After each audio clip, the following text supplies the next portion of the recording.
Before the chaos, before the pain, I was just a girl with a wrench and a dream. My name is Ashley, and I'm 30 years old. I live in Brookhaven, a city where the streets are always alive with noise, but sometimes your heart can feel completely silent. I work as a mechanic, and I've loved fixing cars since I was a little girl. My father used to let me sit beside him in the garage, handing him tools while he worked. That's where my passion was born, covered in grease, surrounded by engines, and full of dreams. Life was simple, and I was happy. I had a stable job in a small workshop downtown, and I was finally starting to feel like everything was falling into place. Then I met someone I thought was going to be part of my future. His name was Jason. He was kind, charming, and always said the right things. Within weeks, I was completely in love. It felt like the kind of love you read about in books, warm, exciting, and safe. But I had no idea what was waiting for me just around the corner. One crisp spring morning, I woke up feeling both nervous and excited. I had something important to tell Jason, something that would change both of our lives. I was pregnant, and not just with one baby, twins. I got ready and met him at our usual cafe downtown. As always, he greeted me with a warm smile and kissed me on the forehead. But my heart was racing. I sat across from him, my hands shaking slightly as I wrapped them around my cup of tea. "Jason," I said, trying to sound calm, "I have something to tell you." He leaned forward with curiosity. "I'm pregnant," I said, watching his eyes widen. "With twins." His smile faded. His face turned pale. For a few seconds, he said nothing at all. Then he stood up. "I need time to think," he mumbled, not even looking at me. "We'll talk later."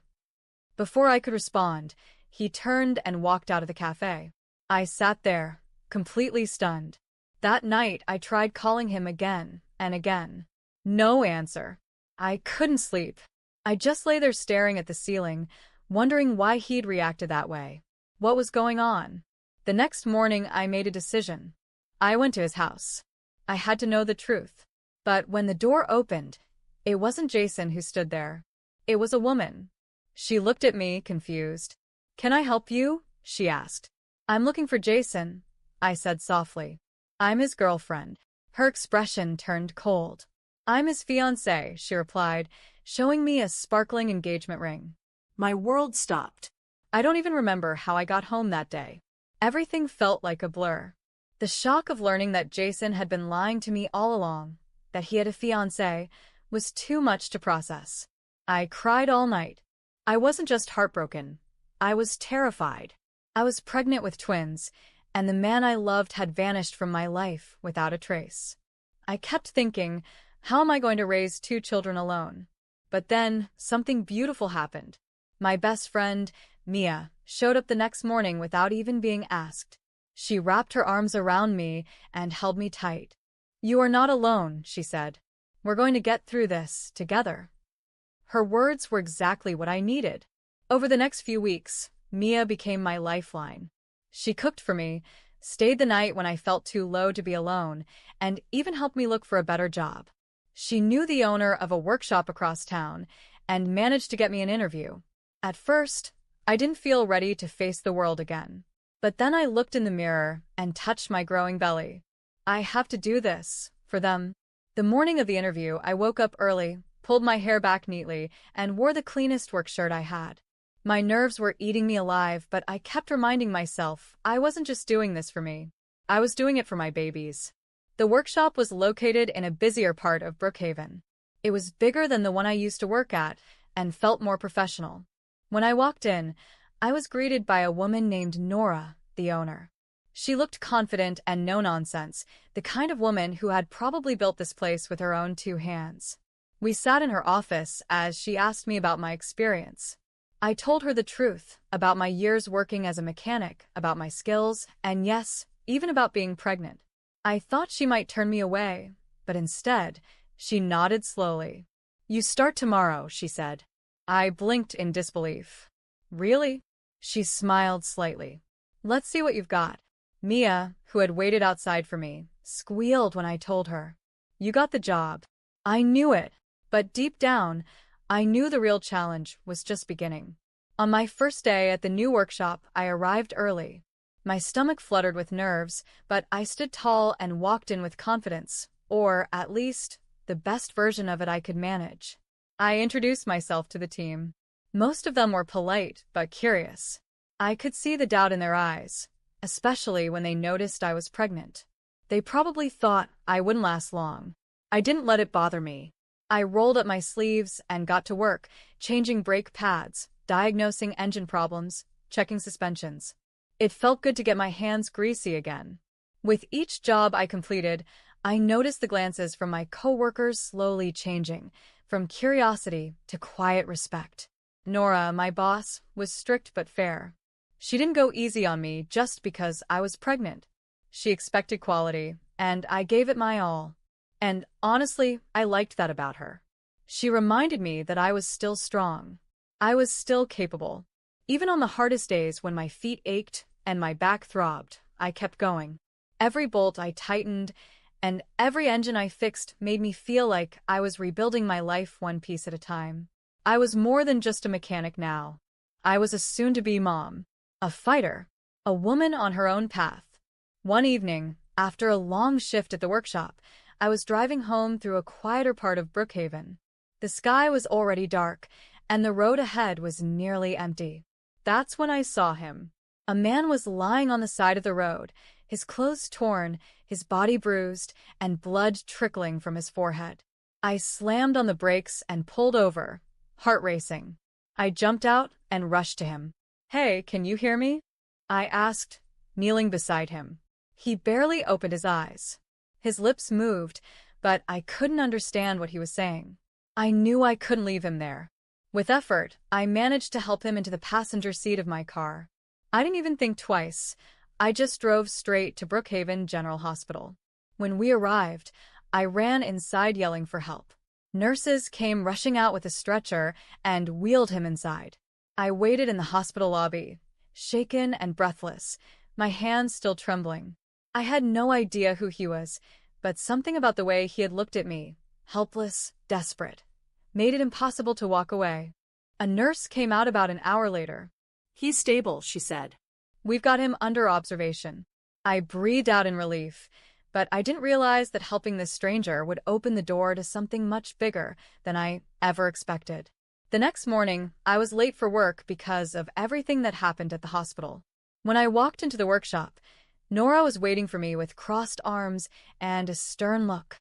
"Ashley, we can't afford delays," she said sharply. "I know, and I'm really sorry," I replied, trying to explain. "I found a man injured on the road last night. I took him to the hospital. He was in terrible shape." Nora's face softened for a brief second, but her voice stayed firm. "I appreciate that you helped someone, but we have rules here. I'm docking your pay for yesterday." It stung. I left work that day feeling like I had done the right thing but was being punished for it. That evening, I sat on my couch, sipping water and trying to calm my racing thoughts. Then a knock at the door. I opened it and found an older man in a suit, with a worried yet kind expression on his face. "Are you Ashley?" he asked. "Yes." "I'm Matthew," he said. "The man you helped, he's my son. His name is Adrian." I nodded slowly, surprised. "I came to thank you," he said, handing me a sealed envelope. "Please accept this, just as a token of our gratitude." I hesitated but took the envelope politely. Then Matthew's face turned serious. "There's something else. Adrian wasn't just injured. He was kidnapped. Someone drugged him and dumped him on the road. We believe it was done to steal from him." I stood there frozen. Kidnapped? The man I saved was the victim of something much darker than I had imagined. I couldn't sleep that night. My thoughts kept circling back to Adrian, the man I had found on the road. I kept wondering who would do something like that to him. And why? The next day, I went to the hospital to check on him. At the front desk, I met a kind-looking nurse named Jenna. When I told her I had brought Adrian in the night before, she gave me a curious glance and nodded. "He's still unconscious," she said softly. "But there's something strange going on." She led me to his room. Adrian was lying in bed, hooked up to several machines, breathing steadily, but still not awake. "What do you mean strange?" I asked. Jenna looked around and lowered her voice. "The sedatives in his system are too strong for the kind of injuries he had. Someone was keeping him unconscious on purpose." A chill ran down my spine. "That matches what his father told me," I whispered. "He thinks Adrian was kidnapped. And now this." Jenna's jaw tightened. "Then we need to get him out of here." My eyes widened. "Out of the hospital?" "If someone in here is keeping him drugged," she said, "then yes." I hesitated. It felt risky, even crazy. But deep down, I knew she was right. Adrian wasn't safe here. That night, Jenna and I returned to the hospital. She used her access to turn off the monitors and unhook Adrian's carefully. Together, we wheeled him out using a service elevator and brought him to my car. My heart pounded the entire way home. I had never done anything like this before. Once we got to my apartment, I helped Jenna settle Adrian into the guest room. She said the sedatives would wear off slowly. All I could do now was wait and hope he would wake up. The next morning, I sat quietly beside Adrian's bed, watching the slow rise and fall of his chest. I hadn't slept much. My mind kept replaying everything: his kidnapping, the hospital, Jenna's warning. Every part of it felt surreal. Then I saw his fingers twitch. "Adrian," I said softly, leaning forward. His eyes fluttered open slowly, unfocused at first. His voice came out rough, almost like a whisper. "Where am I?" "You're safe," I said gently. "I'm Ashley. I found you on the road and brought you to the hospital. But something strange was happening there, so we brought you here." He blinked a few times, trying to take it all in. "You were kidnapped," I continued. "Your father told me. Someone was keeping you unconscious on purpose." Adrian's jaw tightened as he looked down, his voice still weak. "It was Ivan. my legal guardian. He wants my inheritance. He had people drug me, hide me." I couldn't believe it. "Your guardian?" He nodded slowly. "He's been trying to control everything ever since my parents passed. But when I turned 28, I became eligible to take full ownership of their estate. That's when things got worse." My heart ached for him. To be betrayed by someone trusted, especially family, was a kind of pain I understood too well. "You're not alone anymore," I said firmly. "We're going to stop him." Adrian gave me a faint smile. "Thank you." And in that quiet moment, something shifted. This wasn't just about helping a stranger anymore. It was about fighting for what was right, and standing beside someone who, like me, had been left alone in the dark. Over the next few days, Adrian slowly began to recover. I helped him sit up, eat, and regain his strength. Nurse Jenna visited secretly to check on him, bringing vitamins and lighter medications to flush out the heavy sedatives that had been in his system. Meanwhile, Adrian opened up to me. He told me how Ivan had slowly isolated him over the years, limiting his access to money, controlling who he saw, and making him feel dependent. When Adrian finally pushed back and requested full control over his inheritance, Ivan snapped. He had him drugged, hidden away, and left unconscious to keep him quiet and out of the way. I was horrified, but we didn't waste time. Jenna began digging into hospital records. One afternoon, she arrived with a folder in her hands, her eyes blazing with determination. "I found it," she said. Medical logs show that someone requested extremely high doses of sedatives under Adrian's name, without proper cause. Adrian took the folder and read through it silently. His hands trembled slightly, but his face grew more focused by the second. "This is enough to start an investigation," he said. Together, we visited his father, Matthew, and explained everything. He was furious and promised to use his influence to make sure the police would take the case seriously. Every step of the way, Adrian and I grew closer. We talked late into the night, not just about Ivan or the case, but about life, fears, and everything we'd both lost. There was something honest about him, something gentle beneath all the hurt. For the first time in a long time, I felt safe again. With the medical evidence in hand and the support of Adrian's father, we went to the Brookhaven Police Department. I sat beside Adrian as he gave his statement, handing over the folder Jenna had found. The detective listened carefully, flipping through each page with growing concern. "This is serious," he said. "We'll open an investigation immediately." The days that followed were tense. We tried to live normally. Adrian continued healing, and I kept going to work, but every phone call, every knock at the door made our hearts skip. Then one morning we got the call we'd been waiting for. "They're arresting Ivan today," Adrian said, his voice shaking slightly. "They have enough evidence." I looked at him, proud. "You did it. You stood up to him." "No," he said, looking at me softly. "We did." Later that week, we were asked to testify in court. I had never been in a courtroom before. The tension, the silence, it was overwhelming. But when I saw Ivan sitting across the room in a suit, looking calm and smug, something in me hardened. He didn't look like a monster. But I knew what he'd done. I stood and gave my statement clearly and with full honesty, how I found Adrian, what the nurses said, and how we rescued him from the hospital. Jenna testified, too. So did Adrian's father. Then it was Adrian's turn. And when he spoke, there was strength in every word. He described how Ivan had manipulated and drugged him, how he'd been robbed of his freedom, and how he almost lost everything until he was saved. The judge listened carefully. And finally, after everyone had spoken, the verdict came. Ivan was found guilty of kidnapping, attempted fraud, and unlawful drug administration. He was sentenced to several years in prison and stripped of all legal rights over Adrian's estate. The courtroom felt like it exhaled. Adrian squeezed my hand as we walked out together. For the first time since I'd met him, he looked free. After the trial, everything felt lighter, like a cloud had finally lifted. Adrian moved into a cozy apartment just a few blocks from mine. He was free, safe, and finally in control of his life again. And we were closer than ever. One sunny afternoon, we were walking in the park, my baby bump now very visible. Adrian gently placed his hand on my stomach and smiled. "You've been through so much, Ashley," he said, "but you never gave up." I smiled back. "Neither did you." He paused for a second and then reached into his coat pocket. "I know life has been unpredictable, but one thing I'm sure about is how I feel about you." He dropped down on one knee. My heart skipped a beat. "Ashley," he said, his voice soft but sure, "will you marry me?" Tears welled up in my eyes. I didn't even have to think. "Yes," I whispered, nodding. "Yes." He slipped a delicate silver ring on my finger.